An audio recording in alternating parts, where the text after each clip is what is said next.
No good asking me. No, very good. Because I'm not technology minded.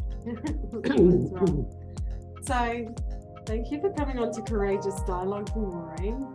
You're welcome. I really wanted to have you on because every second Friday it's my duty time that I come out, and I really look forward to having a chat. Yeah, having a chat with you for the half an hour that we're out there, and I've enjoyed our stories, and I thought I really must have you on. Oh, thank you. Yeah, I'll take that as a compliment. Yes. So I guess for the audience who don't know you, do you want to just talk a little bit about,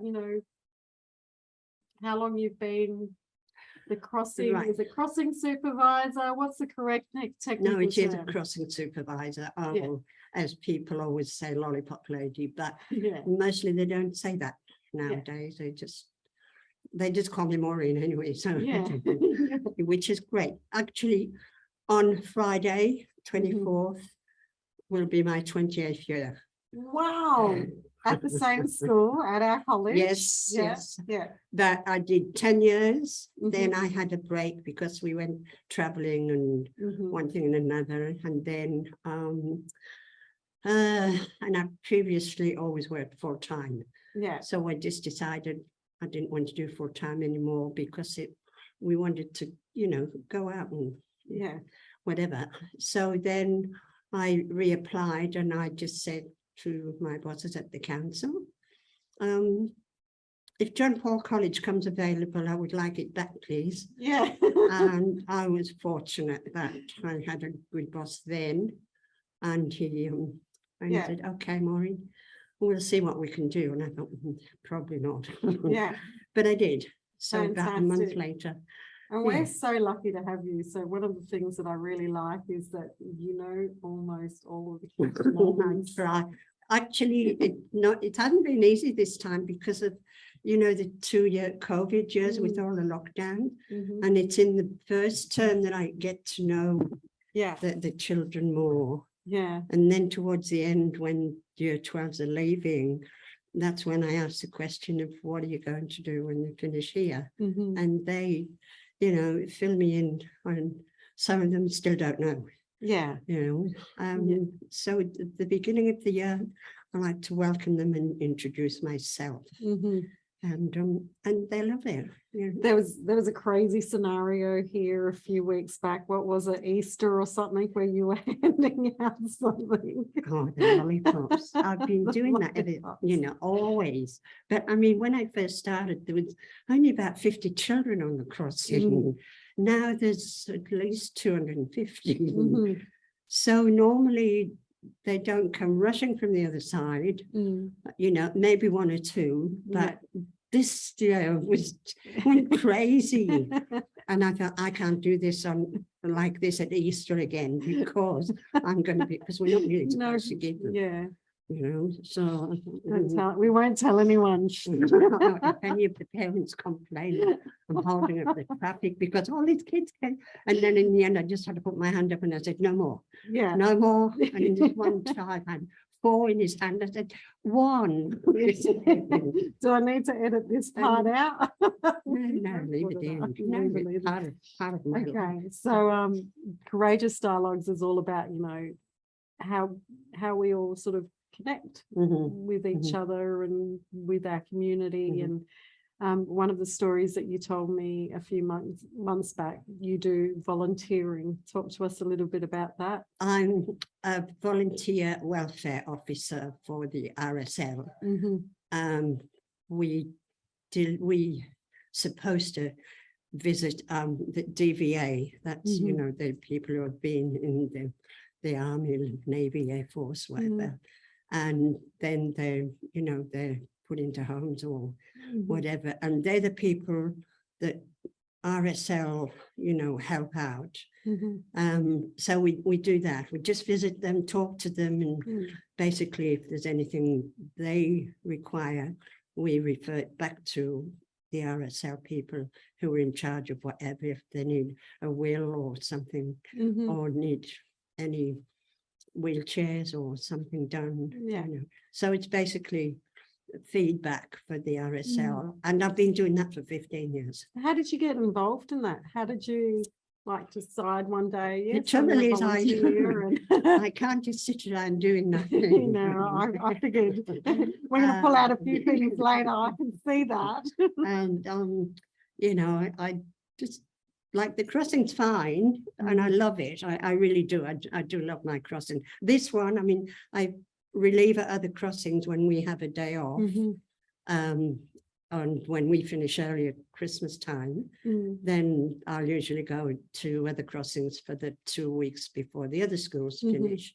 And I wouldn't swap mine for any. You know, no way. I'm not allowed anyway. So yeah, so I've already been told last week by two-year-old children that I'm not allowed to leave till they come. And I somehow don't think I'll be here then, because if they're only 2 now, that's going to be another 10 years, isn't it? You never know. That'll make me 93. But my boss said I'm not allowed to retire anyway, and she said you'll never be too old, Maureen. So and you know, she's great. One of the things that I love when we're talking, it's usually about fashion, isn't it? That's why I brought those dresses in. I thought, I wonder if Tanya would like these. I taught myself.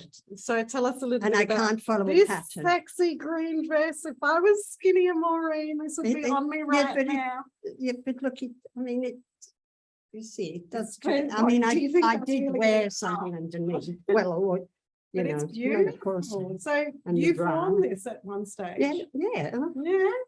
Yeah. My look at me husband, like that. I'm the black one. The black one was my first one. Yes. And So then it's black as black, right? I made a silver one. Now, It was where did you always, come my to husband sing went with to this? my husband, we used to have the Christmas parties, you know, for the council. Yeah. And of course we dressed up. I just thought, Gorgeous. John said, what are you going to wear? And I said, oh, I think I'll crochet something. And the silver one, the black one was the favorite. Yeah. Because it kind of flared out a little bit. And it has a little bolero. This screams to all go kinds of with it. sexy, Maureen. So tell me, you know, No, you're a I've bit of got a I've got a photograph at home, but it's where I'm not wearing a bra. My husband loves it. So I was going to bring it in, and I thought, no, Tanya might be just to show you how it fitted. Come on, that would have been courageous of you to do that. We could have shown it. So tell me, you've seen a lot. What's and you've done a lot. What's something that you will always remember that you were courageous? Oh, courageous. Well, I didn't really think it was courageous, but I've been on the tiger moth doing the aerobatic. Oh, okay. I did that. Really? When I was, how long ago is that now? Yeah, 72, I think. Yeah. And I booked, I was on my way back from Phillip Island, and I thought, you know, I really want to do that. And my husband said, no. And I said, John, it's safe. And he said, Maureen, he said, you never know what's going to happen. And I said, John, I really want to do that. Yeah. So I did, I booked. And unfortunately, I'd asked some of my friends, you know, out, so they all wanted to come and watch me. But then the weather wasn't very good. So we got there, and I packed a picnic for us all. Yeah. And, you know, everybody's, you should be doing it more, not at your age. You're never too old. It was, honestly, it was the best thing I've ever done. Oh, wow. It was absolutely wonderful. And the weather cleared. And, you know, the Parley Kemney said, I think we might be able to go up. If you're still. And John, no, we'll go home. I said, no, we're not. John, we're here now. I'm going. So I went up, and the pilot was great. Yeah. And of course, he's in touch with, you know, the people down below. And he did these loops, you know, with all this stuff. And then He was stationary. It didn't move. And I was That's just when you should be loving scared. it. No. And the guy down below, he said, oh, come on, Philly. He said, it's time you packed up now. He said, you know, you've done your bit. You've shown off. It's time to come down. He said, she's enjoying it. Yeah. So it was great. Now, can I ask you, and you don't have to say anything, but John was a very big part of your life. Yes. He's not with us now. No, unfortunately. And you had an anniversary and it was so lovely. You broke my heart. Really? Yeah. Well, tell us what you did for the anniversary, because I know, but the audience don't Well, know. we haven't yet, because the anniversary of his death, we haven't yet, because the house we were renting in Echuca, right? The story is, when his wishes were always, when he died, he would like to be buried like over the Yorkshire Moors, his ashes over the Yorkshire Moors. Well, he did realize, of course, that we couldn't all go to Yorkshire, so he decided on the Merry River. Yeah. So we, you know, we left that in mind, and then when he died, which was the 10th of June, and my daughter, myself, and the 3 grandchildren, we went to Echuca, and we searched for a place, just a nice place. Yeah. And in and out of these little inlets and all sorts of things. And then we just found one. We just found this place, and right by the river, and there's a big tree there. So we all agreed that this was it. See, it had to be a family thing. So that's where it is. We got a plaque made, a brass plaque, and put it on the, which is now getting a bit high. So, but the last time we went, we did go over Christmas, and we polished it up, and it came up all lovely and shiny.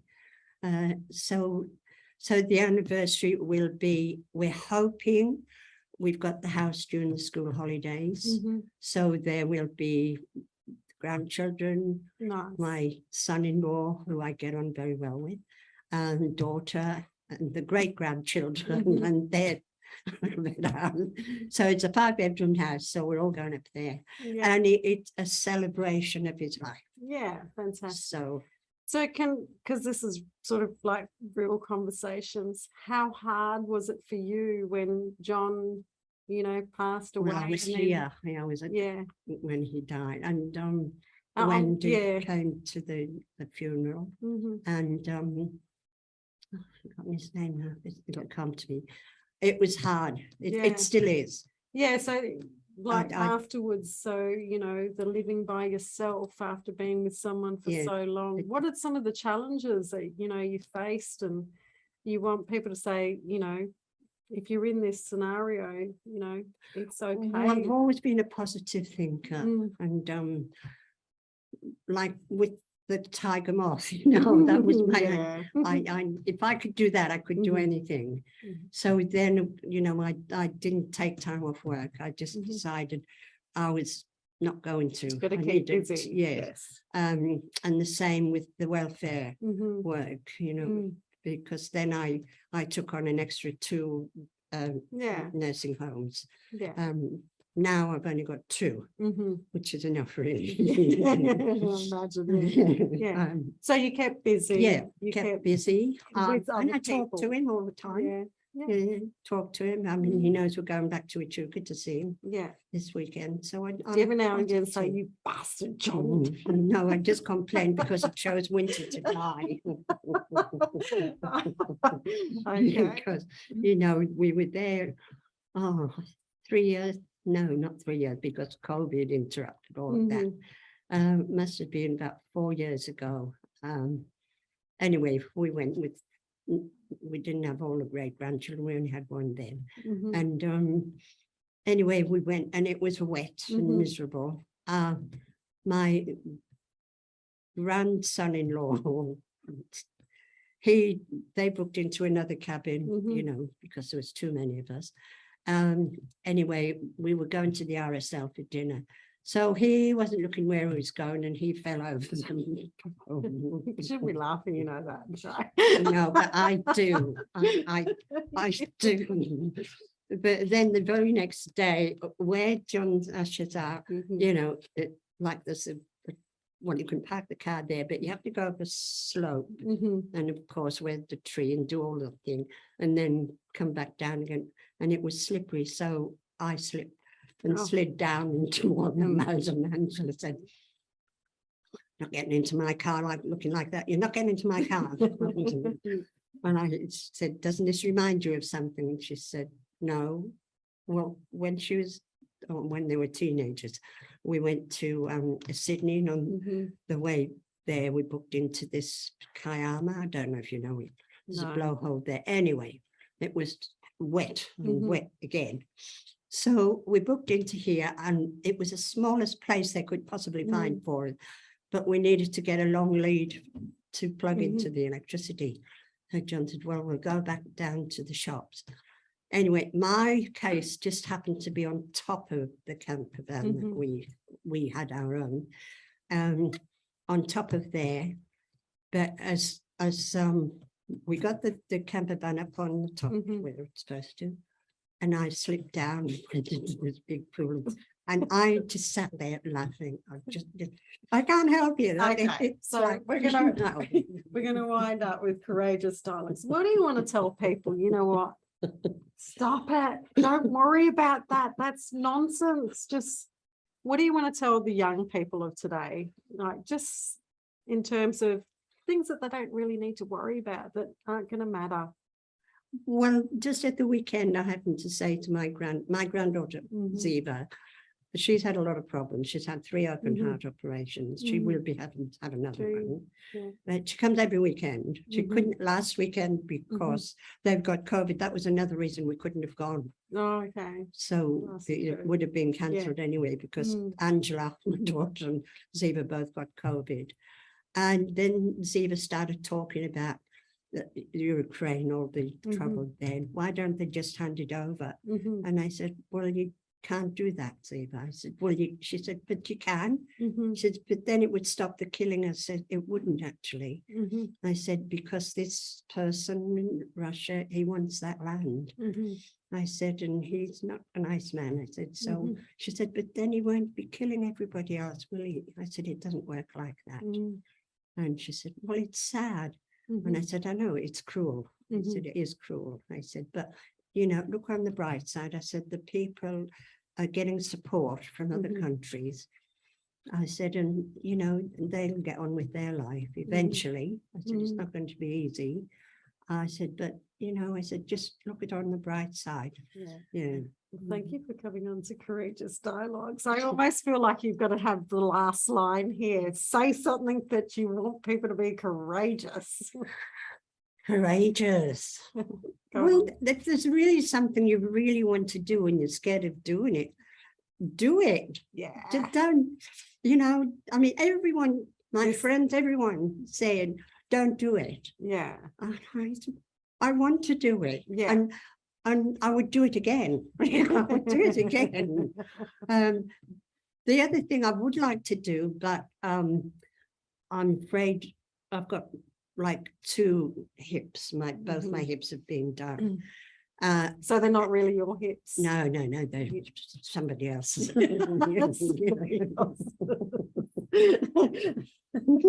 All right, go then. Let's carry on.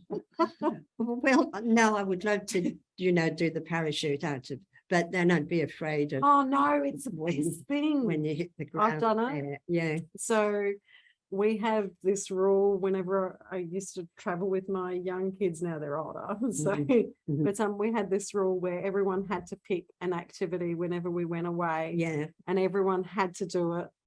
And one year my daughter was 14 and I think my son was 12. And my daughter chose skydiving. And all the way up in the plane, I'm like terrified, going, "Who made this stupid rule of this activity?" So, and then when we got up high enough, when we were supposed to jump out, Kayla jumped out first because it was her activity. And Kieran does a somersault backwards, Oh, and I'm okay. looking at my two kids Yeah. falling out of a plane going, oh, I have to now. Yeah. So it's, but it was the best thing. I would do that 1,000 times more. Yeah. Yeah. Yeah. Yeah. So- Well, I would do the tiger moth Mm. over and over again. Yeah, Yeah. that it was exciting, Yeah. and and I jumped. How was it? I said it was great. It was easy, but I couldn't persuade him to do it. Yeah. I couldn't persuade anyone else to do it. They Yeah. just said, but I did have a great pilot. All right. Yeah. They matter. Yes. Well, it was. My pilot was saying to me, well, you have to jump out because I don't know how to land a plane with people in it. In All right. Tasmania, I went on the jet ski. Oh, I hate jet skis. Well, I'm not keen, but Yeah. do Do you know why? So the next day we did someone else's activity. I can't remember who, but it was a jet ski one. And I came off nearly wanting to throw up. And everyone's like, but you jumped out of a plane yesterday. And I'm like, you know what? With a plane, when you're jumping out, if something goes wrong, I've got time to do this. With a jet ski, I have no time to do that. And that's going to be important for me. We better cut it now. Really. Oh, that was fun. Thank you, Maureen. You're very welcome. We're going to do it again in a few months.